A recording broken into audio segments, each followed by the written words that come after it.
Hey folks, welcome back to the show. This is your host, Ryan Kennedy, and I am very excited for today's episode, which will be a deep dive into the single most important area for your health, your sleep. I've been telling my patients for years, high quality sleep is the greatest health and performance practice that you could possibly prioritize and literally the foundation, the bedrock of everything else. And so I brought on Mollie Eastman, who is the creator of Sleep is a Skill, which is a company that optimizes people's sleep through a unique blend of technology, accountability, and behavior change. So Mollie, welcome to the podcast.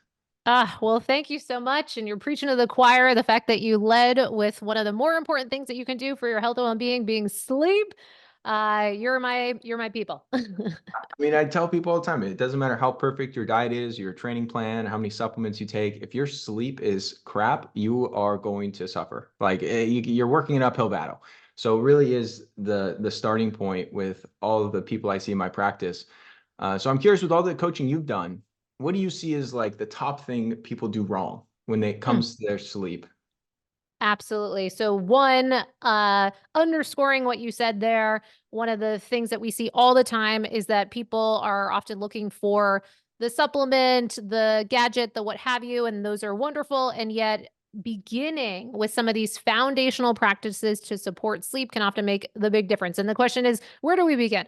Um, okay, so where I often have us begin is begin at what is even the problem? Why are we seeing such a kind of Mount Everest climb of the numbers of people struggling with sleep? And we can quantify that in various ways, whether it's the number of people ongoingly over the past few decades that we're seeing with things like sleep disorders, that we're seeing with even things like as innocuous as Google Trends results, so search terms of seeking out sleep support, sleep help, sleep remedies, prescriptions, etc. And we're just seeing this climb in the struggle. So why are people struggling? Well, one of the places that I often begin is what I point to as kind of the indoor issue. So, meaning that there was a study done out of the EPA back in 2001 and found that the average person was spending around 93% of their time in an indoor environment, breaking down to inside or in automobiles.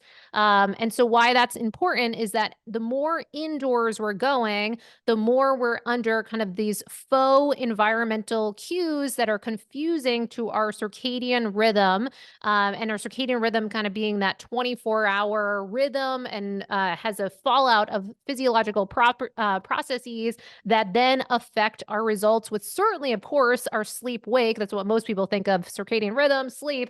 But then many of us don't realize how our circadian health affects all kinds of other elements of our health and well-being. I'm sure you've spoken all about these things.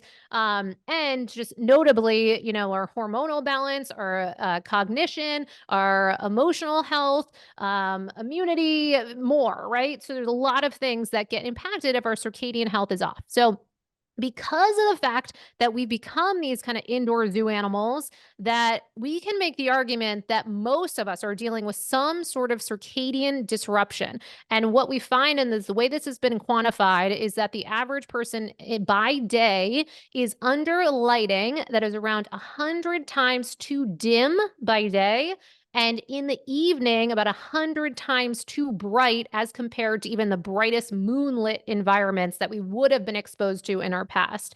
Now, just saying that, just thinking about what that means, that we are living upside down. So our days are too dark, our nights are too bright. So we want to flip that.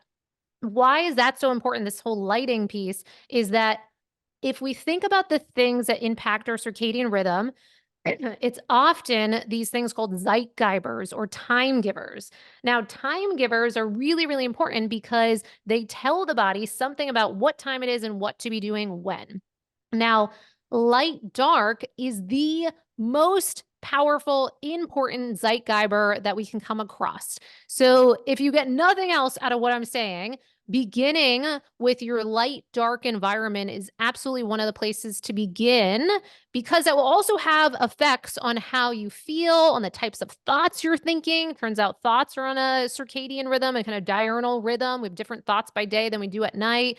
So this can get really fascinating. There's many things that impact our circadian rhythm, but what you want to do is figure out how can you have brighter days, and darker nights. And that's an anchoring process to your circadian rhythm, is having that bright light exposure by day, first thing in the morning. And this does get more complicated. You and I kind of chatted before we hit record about, depending on where you are on the globe, can impact how long you need to be outside. What season it is can impact how long, and the type of light that you're exposed to. So it gets really layered.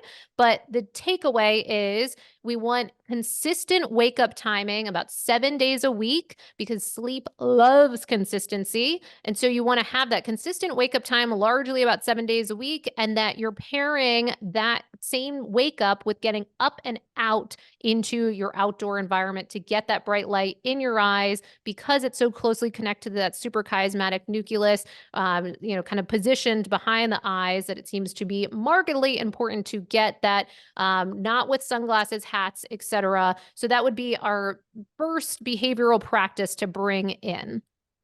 Yeah, I mean, it's the domestication of humans. It's Exactly. being disconnected from the natural elements and environment that have enabled us to thrive for millennia, and now we're living in these boxes and cubicles and indoor environments that's totally throwing things off. So what do you tell people who say, "Oh, Molly, that sounds great, but it's freezing cold outside." At the time of this recording, we're in January, and I open up my blinds, I open up my curtains, I'm getting natural light in through the windows. What's your feedback there? Okay. Great point. Because all of these things, when we talk about sleep optimization, it can be kind of novel. And, I call my company Sleep is a Skill for a reason, because I believe in our modern environment, it really has become a skill set to understand what it takes to sleep well. So you could just get lost in the weeds in the learning of this, but it's the practical application, the actually doing of the thing, that makes the real measurable difference. So how do we do the thing when it's, yucky out, or, wherever we might be? We're in Canada, and there's limited access, or the power of the sun is different at different times. What do we do? Well, a couple things that become important. One, we want to get attuned to understanding what our light environment is, and things that we might be up against depending on our kind of health geography. So where we live. Now, personally, I grew up in Maine, right on the border of Canada. Went to school in Syracuse, also kind of on the border of Canada, and then lived in Manhattan for over a decade. So in these Northeast winters, and I understand that it can be very uncomfortable to ensure that we're physically getting outside consistently. So what do we do about that? Well, one, we can have a mindset shift and understand that if we are having that cold exposure, you can make the argument that that could be beneficial to our sleep results. Why? Well, one of the findings that we understand more fairly recently, some people still don't know, is that there are many ways to produce melatonin, and we often think of the pituitary gland, but there's also mitochondrial based production of melatonin, which we might not have known about. So what are some of the ways to support healthy mitochondrial function? One facet is cold exposure. And so being exposed to the cold could be protective and supportive of that process. And then downstream could help the fact that we're able to produce sufficient melatonin in the evenings. Now, I know that's a longer way to think about it, but if we think there could be benefits to us being exposed to the cold therapy in the morning, that could be a shift of how we're thinking about it, and versus fighting it, we're embracing it in the morning. Now, I will tell you, just on a kind of funny takeaway, when I lived in New York City, I did some really wacky things to get myself both cold exposure and sunlight exposure in the morning. There would be times when I would open up the windows and I would be covered in blankets and everything, and literally just peek my head out. If it's a busy day, I got stuff to do, and I still want to get that bright light exposure, it would look weird sometimes. If you think about the dog walkers that just are getting themselves walking around a couple, laps around the block or what have you, that's still beneficial. So those are ways that you can just kind of set yourself up powerfully. Now, there are still benefits to being in an environment that does have bright light from behind windows. We see that out of studies that look at patients in hospitals and kind of their release time, as far as being expedited seemingly by being more circadian aligned. And so that's from being in rooms that have windows present. But if we're talking about optimization, we find in certain studies that it can take anywhere from 50 to 100 times longer to reset our master clock from behind a window than by just physically getting ourselves outside just with that unadulterated light. Because I've got all these windows behind me in our recording. And so if I was to rest on my laurels and only get bright light exposure from behind these windows, I would be getting a different type of light than I would be present to if I physically got outside. So the more I think we learn about the physics of light, it can be helpful. Now, if you're in a car, you can simply roll down the window to get that unadulterated light for a dosing of that. Ideally, too, prioritizing some of that sunrise time if possible, because that does have some of that infrared light present in it, tells us something about what time it is, what to be doing when. Certainly, that early morning light seems to have a lot of benefits for resetting of that master clock. So those are some things to be aware of. A couple apps that could be helpful. One is the circadian app. I really like that one to help bring about more of this alignment with our circadian rhythm and our behaviors, because we can get into, there's certainly more things that you can do that tell the body something about what time it is.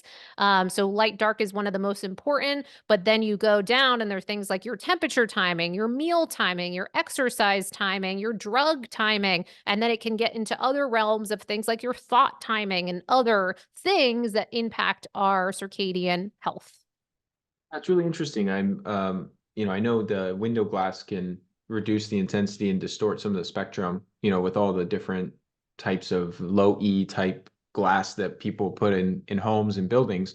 I didn't realize it was 50 to 100 times longer. That's definitely pretty extreme. And now for minimum effective dose, I usually tell people 5 to 10 minutes getting outside, Yeah. full, exposed. Obviously, that's going to increase on a cloudy day. It's going to be a little different based on time of year, proximity to the equator. Is that about in line with what you suggest for people that are in a hurry or just wanting to get the benefits in the least amount of time possible because they're freezing or they just have other things they have to get to? Yes. Okay. So a couple of things. One, about the 50 to 100 times longer piece. That's an important component, and it doesn't seem to be a linear response in that, okay, so I'll just sit in front of the window longer. It doesn't seem to quite work like that. So it does really behoove us to, if available to us, getting that, moving ourselves from behind that window outside, because it does seem to have such that huge beneficial effect. And I would say, as far as the amount of time, there's a couple things. One, from a behavioral change perspective, because that's a lot of the work we're doing, is how to make the argument for ourselves to make these changes, but fit it into our, fast-paced lives. So yes, even if you're getting out there for a few minutes, that would still have a lot of benefits. Also, just to see to it that we do, and we don't just throw the baby out with the bathwater, because it could very easily become this like audacious thing. And then we say, oh, that's just not practical. I'm not going to do it. And then we don't do any of it. So yes, having some of those benefits, there are benefits absolutely to getting out for those 5 to 10 minutes. Now, just knowing a couple things. One, some of the things I hear from people is they'll say, "Oh, well, listen, I'm in Seattle and it's cloudy out. Why bother?"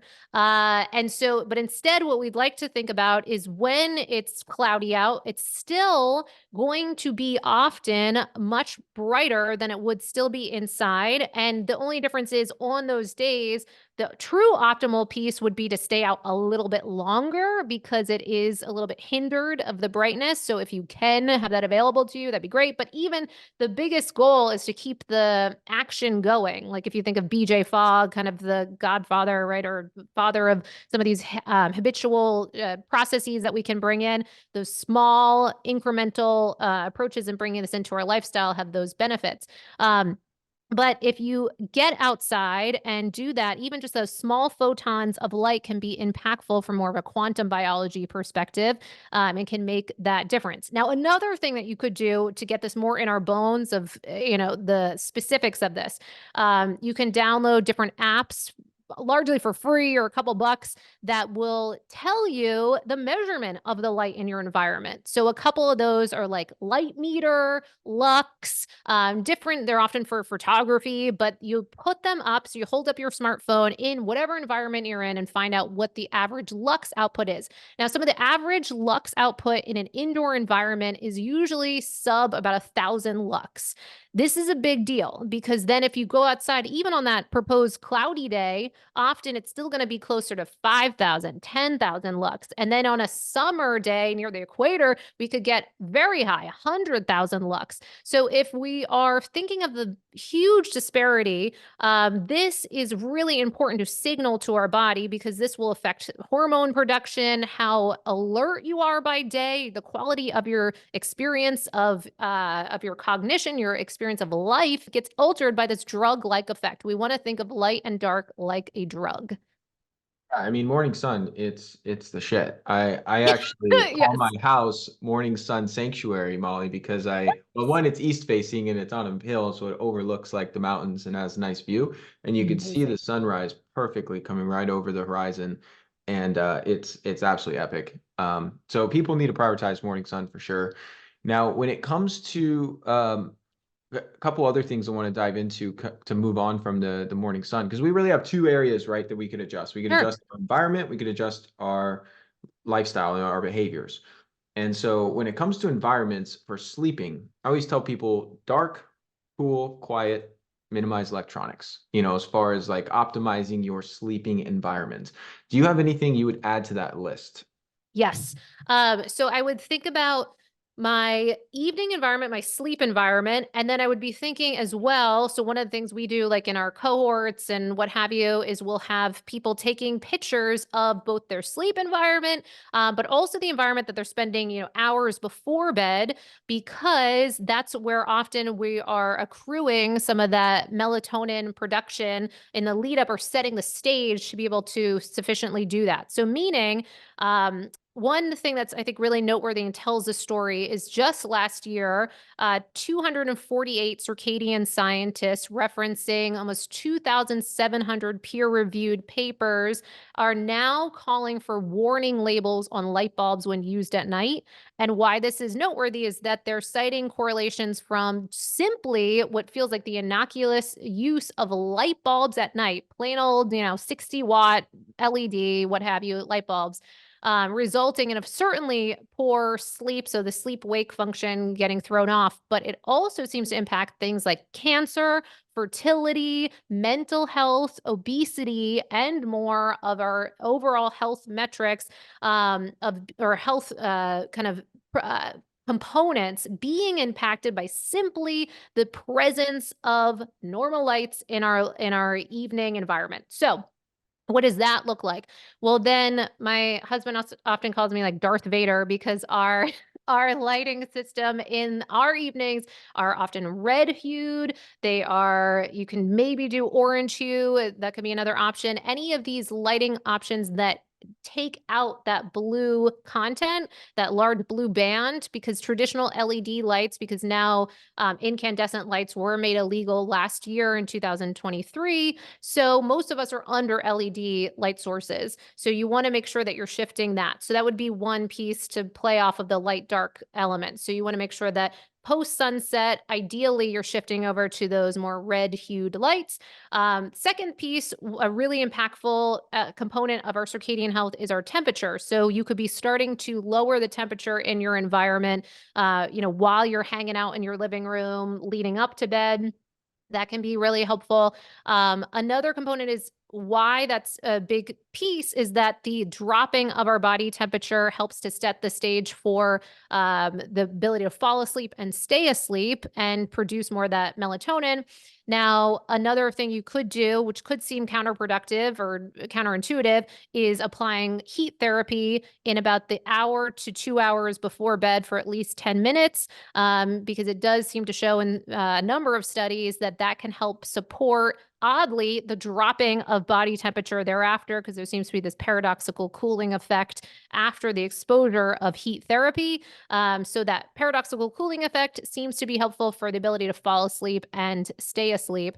Now, that process can be really helpful. So if you have available in your budget, it is a bit of an investment, but if you can bring in cooling mattress toppers, that can also be really helpful for the quality of that sleep. I often see less sleep fragmentation for people on our wearables. It's one of the fastest things that I see when people introduce to make a measurable change. Like I often point to where they layered in a cooling mattress topper, and in not just the lessening of sleep fragmentation, but also often a drop in heart rate and often an improvement in HRV for many individuals.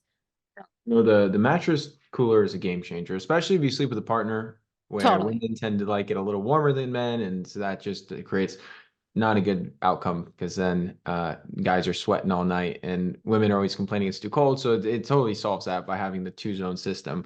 And with the sleep topper that you're describing, do you find what variants change do you find works best in the evenings? Like I'll set mine, let's just say it's colder this time of year, so I'll set it at like 68 or 70, and then I'll cool it in the first few hours, and then on the back half of the night, I found if I warm it back up slightly, my REM cycles tend to get quite a bit better than if I keep it, let's just say Yes. 68 the whole night. Totally, 100%. We actually just had 8 Sleep on the podcast, and both 8, Chili, all these, anything that can get your bed cooler than it would be without is often really beneficial. But to your point, there can be some nuance. Now, 8 Sleep has some research around what they're trying to support of kind of this banana-like shape, they're calling it, and to support kind of a warmth in the beginning part of the night, dropping to facilitate kind of that deep sleep, but then to your point, then starting to warm up in those early morning hours, and so that you're not cooling yourself out of some of your REM opportunity. And then this can be also age dependent too. Sometimes as we get older, we might have more thermoregulation challenges at play, or for women, certainly at different stages of life, we might have difficulty with thermoregulation and different illnesses or health challenges that could be a factor.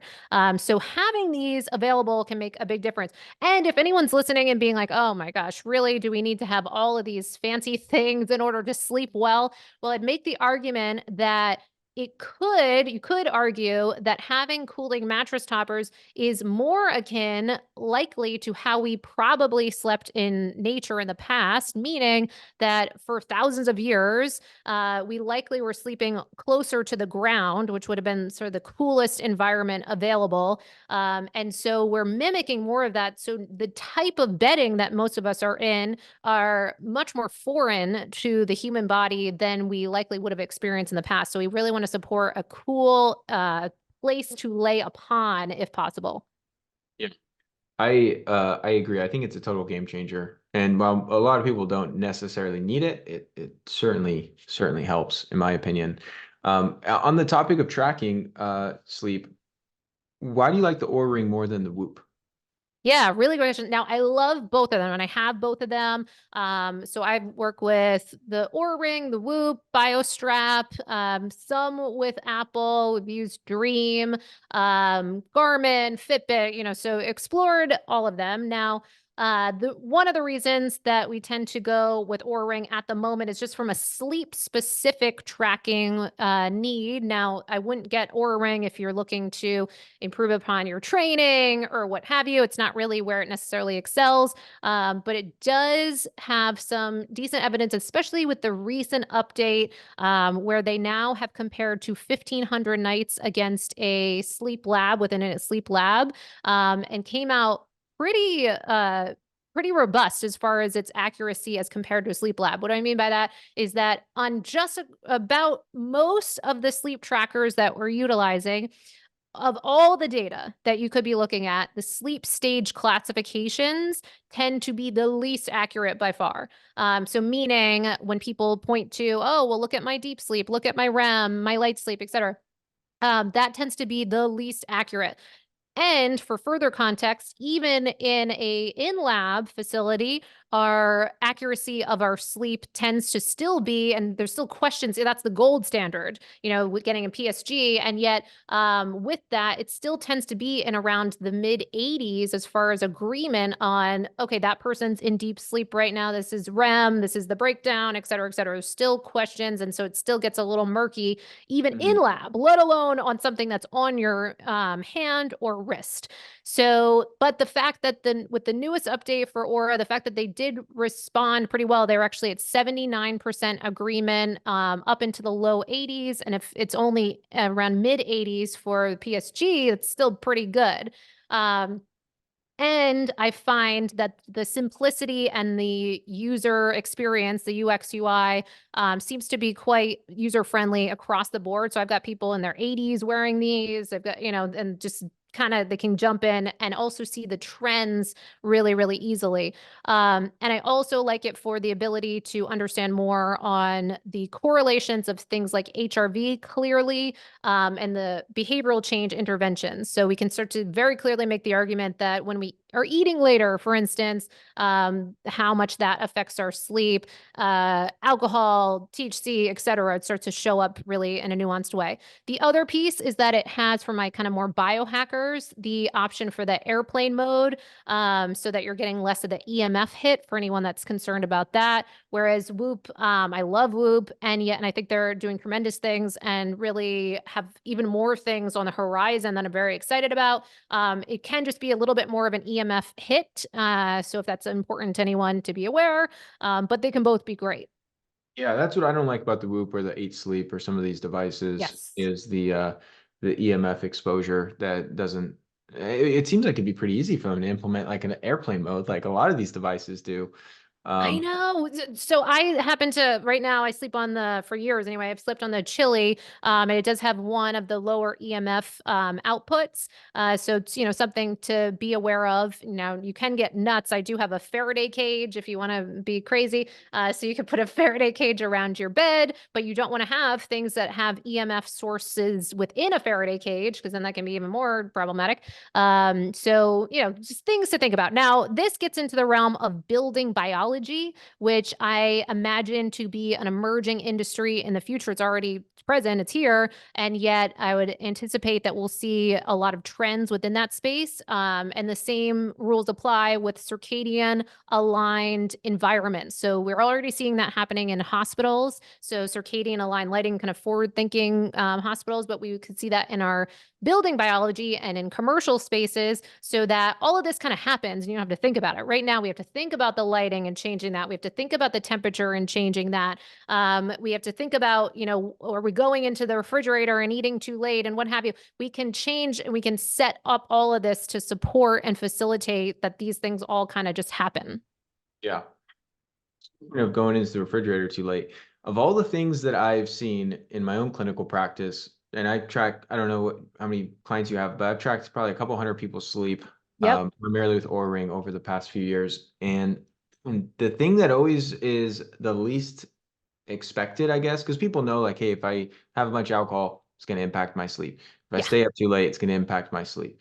If I, have a screaming baby, it's going to impact my sleep. But what people don't always recognize is the importance of meal timing and how late dinners Yes. just totally throw off your sleep quality, and really shifting your eating window forward so that you're not fasting throughout the whole day and then backloading most of your calories, but actually quite the contrary, you're front loading most of your stuff during the day, back to the circadian rhythm conversation, and then how that also impacts their digestion because our microbiome operates on this biological clock as well.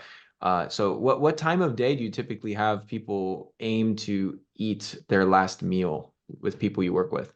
I love this. So a couple of things. One, to further echo what you shared too about the tracking of your patients. That's another reason why I'm working with Aura because I do have access to their Teams platform, so I can see kind of these heuristics of understanding large groups of people and some of their trends. So that's really fantastic on the back end, and it gives me a lot of awareness of what are some of the things that move the needle. Meal timing is huge, huge, huge, huge. And I see it being one of probably the bigger behavioral change struggles for most people. And we think about too, societally, we're just not set up to support this lifestyle at the moment. The more we can talk about these things and get people to experience how much better your sleep is when you do make some of these changes, hopefully we can change, the 8 p.m. dinners and whatever that we might see for so many people in the design of their calendars. So what do we need to think about? Well, a couple of things. So far, one of our more popular episodes was with Dr. Sachin Panda out of the Salk Institute over in San Diego. And he came on because he's one of the foremost researchers in meal timing and its effects on our circadian health. And he does have a great book called The Circadian Code. He also has an app called the On Time app. And all of these things can help facilitate bringing this into your life, learning about this more. Now, in his research, he points to anywhere from 2 to 3 hours before bed having your last bite of food and the benefits of that. Now, I would absolutely say bare minimum, yes, doing that. I'd also say anecdotally, we still need more research. And actually, I was just speaking on Sunday to the vice president of Whoop and some an exciting research they're putting together where they're comparing last bite of food at 2 hours before bed, last bite of food at 4 hours before bed. It appears as if we're trending towards benefits with the 4 hour group. But I would say out of the things that I see from wearable data, and there are some studies to kind of back me up on this, there needs to be a lot more, that it seems that earlier than that makes such a difference. So 4 hours before bed, 5 hours before bed, and it does seem to depend on the person. Now, this is where I think the benefits of tracking can be really helpful because you can see the difference for yourself. But here's a couple other things. Circadian rhythm intermittent fasting, fancy terms for that we're aiming to eat when the sun is out and not eating as much as when the sun has set. Now, Dr. Sachin Panda spoke to this in terms of it's kind of the cross or the poor relationship between if you're trying to digest and kind of turning on the pancreas, that when that's happening, that can be at odds with our body's ability to produce melatonin. So it's one reason why we might want to then move these things earlier. And to your point, front loading our caloric intake. I used to be someone that would be very proud of myself that I would skip breakfast and I would push everything out super late. And I know many people will say, well, I'm not hungry in the morning. Well, it turns out, though, that our metabolic functions, and we can actually experience metabolic jet lag just based on moving around all these cues, including the timing that we're eating. So you can change the signals for your body of what time you get hungry pretty rapidly, pretty quickly. And the way to do that is that we start front loading things, pushing them back, and that you have your first bite of food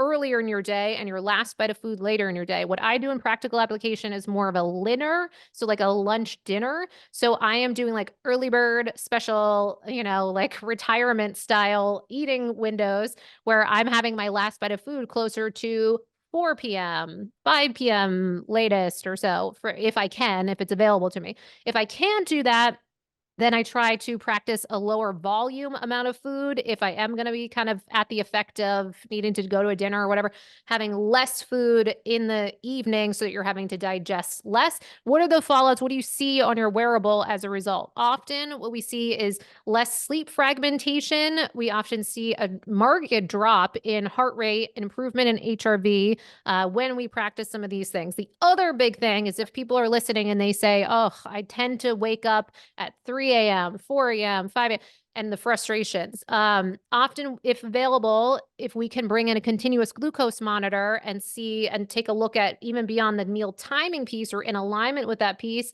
understanding our glucose stability, if we're having that roller coaster by day, are we then crashing in the early morning hours and then facilitating wake ups that then we're really awake? We did a small kind of focus group with Levels Health and Aura Ring and saw some clear correlations there.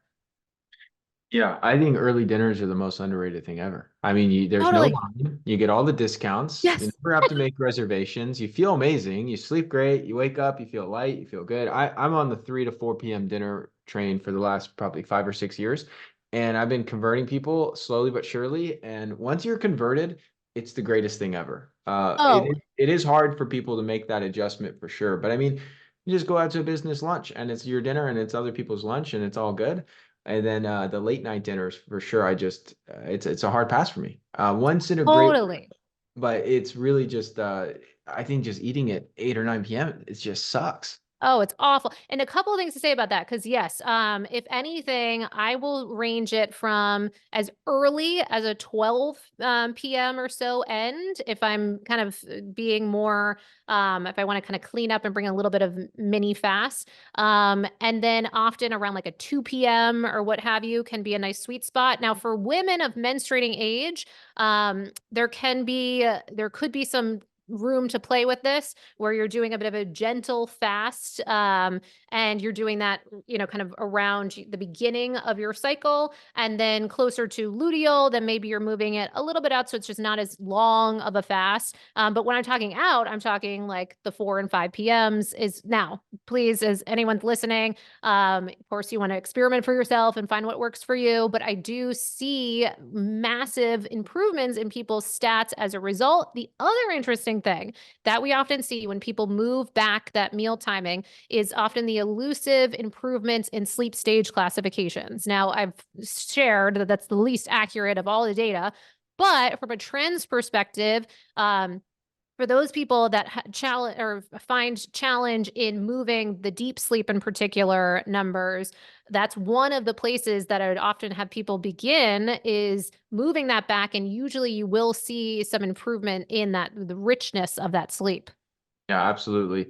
Now back to the 3 a.m., 4 a.m. wake ups.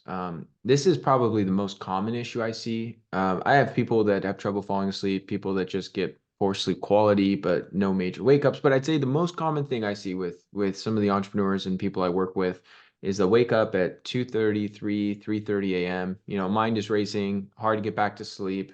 Usually at that point, they're up. And I'm curious to hear some of the top strategies. You mentioned the CGM and making sure it's not a low blood sugar, cortisol spike situation that's happening. I'm curious to hear other strategies beyond some of the foundational elements that we already covered Sure. that are more specific to that issue that you've seen work well. Okay. Well, a couple things. One, when you're waking up in the middle of the night and you're kind of wee hours in the morning, one, it can be helpful to understand that we are seeing new research that's pointing to that kind of diurnal pattern to our thoughts. So, meaning if we're diurnal creatures as human beings, we're meant to be active by day and at rest at night, and that there's kind of that two-part series, and that those early morning thought patterns tend to be laden with more of this kind of stress response, depressive tendencies, and sadly, suicidality rates going up during those early morning hours. I point to that, and it's actually one study is called The Mind After Midnight. And it's actually looking at the changing in kind of the flavor of the type of thoughts that you're having in those early morning hours. I think that can be helpful for us to realize that it's actually a kind of biological tendency that you might be more likely to have all the worst kind of catastrophic thinking happening in those early morning hours, and that it's almost by design, if you will, and that if we know about this, it can help support us in kind of making a personal agreement to not entertain or engage with some of these thoughts. I know this is easier said than done, but to kind of not believe some of these thoughts that are happening in these wee hours, and lest we start going down a spiraling, rabbit hole of things. Now this gets into more of the kind of esoteric conversations of some of the traditional approaches to supporting sleep. Obviously, most people have heard of CBTI, cognitive behavioral therapy for insomnia, some strategies around how you manage thoughts in those early morning hours. Another one being ACT or ACTI, acceptance commitment therapy for insomnia. Some of these are a little less known. That's a great book that I like for that is called The Sleep Book, and it has a lot of practices of how to practice acceptance, even if you don't necessarily want to be awake at 3 a.m, that you're practicing acceptance for, okay, and I'm awake, and no big deal. Because the more that we start thinking and flaring up a stress response and trying to resist that wake up, the more likely we are to kind of stay awake. So a couple things. If you are waking up consistently in those early morning hours, first, we do want to make sure that we're ruling out any possible sleep disorders. And out of Mount Sinai, they have actually quantified it as being over 100 different possible sleep-wake disorders. So there are a lot of sleep-wake disorders that could be present that many people are undiagnosed for. I see this a lot on wearables. People will come up to me and show me, their Whoop or their Oura Ring, and there's all these ticks of a wake up time. And some of them they might not even remember. Some of them they do.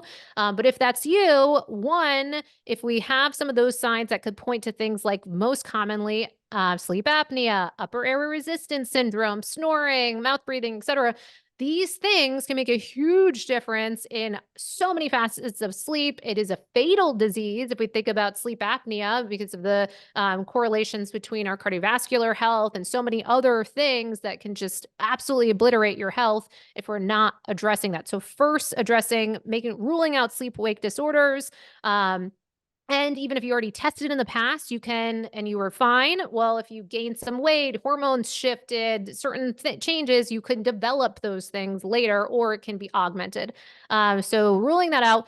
Then the glucose piece is another common one. But then another one of the why that this is happening is we want to also make sure that are we moving around our sleep wake time a lot? That can really flare up more wake up times throughout the course of the night. But another kind of out of the box thing, it's much newer that I could mention. Now, this is kind of in the gadget domain, but Somni is a really interesting new piece of tech and actually has Dr. Matthew Walker, who wrote Why We Sleep, kind of, the current rock star of sleep, if you will. So he's on the science advisory board for the Somni product and is using really transcranial electric stimulation. And you're using it before bed, so about 15 minutes before bed. But I mention it for wake ups because they were published in Frontiers and showed that it appeared to be 4 times more effective than melatonin, 2 times more effective than CBTI, and 1.5 times more effective than Ambien in its ability to help with falling asleep, staying asleep, and sleep duration. So there's not many gadgets that I can point to that appear to maybe some interest or, we'd certainly need much more research and what have you, but I've also seen in practical application with some of my clients and myself, some improvements in certain sleep markers by using something like this and to minimize some of those wake ups. So that'd be kind of a more out of the box approach as well. Excellent. Love it. Well, this has been great, Mollie. I want to wrap up because I want to be mindful of your time, even though we could probably talk about 50 other things. I hear you. I think we covered some good stuff today. So where can people go to learn more about your work? Sure. So at sleepisaskill.com, you can discover a lot of things to hopefully support you on your sleep journey. So there you can take a sleep assessment and you'll get tailored advice back around, or not quite advice, but tailored resources back around what you are dealing with your sleep right now for free. You can also sign up for our Sleep Obsessions newsletter that's been running every Monday for over 5 years. We've never missed a Monday. Love to have you on there. Lots of, kind of practical things that you can do to improve your sleep, as well as sleep studies, research, sleep facts, et cetera, et cetera. Then we have our sleep podcasts. We're now ranked the #1 sleep podcast on Listen Notes as of just recently. So yay. So that's going to be free things that you can do to support your sleep. Beyond that, if you're really wanting to get additional support or just to up level your results, we have small group programs. Everyone is required to wear an Oura Ring throughout that program, just so you can see some of the improvements that you're making throughout the course of that. And it's an 8-week long program. And then we do have one-on-ones and then more one-off opportunities with uses both. I know we talked about Whoop. So it uses Whoop and Oura Ring as sleep audits. So we can audit your sleep wearable trackers and then give you some things that you can do to up-level those results. Love it. Awesome, Mollie. Well, thank you so much for all the great information today, and appreciate people tuning in, and I'll see you on the next one. Thank you so much for tuning into today's episode. If you found it helpful, please share it along to anyone else you believe it can serve. You can submit your own question to be answered on the show by going to ryankennedyhealth.com/podcast. Be sure to subscribe and leave a review for the show. Your feedback helps to support me on my mission to positively impact as many people as possible with this information. Please note, the information depicted in this episode is purely for informational purposes only. Please consult your healthcare professional before making any changes to your lifestyle or routine.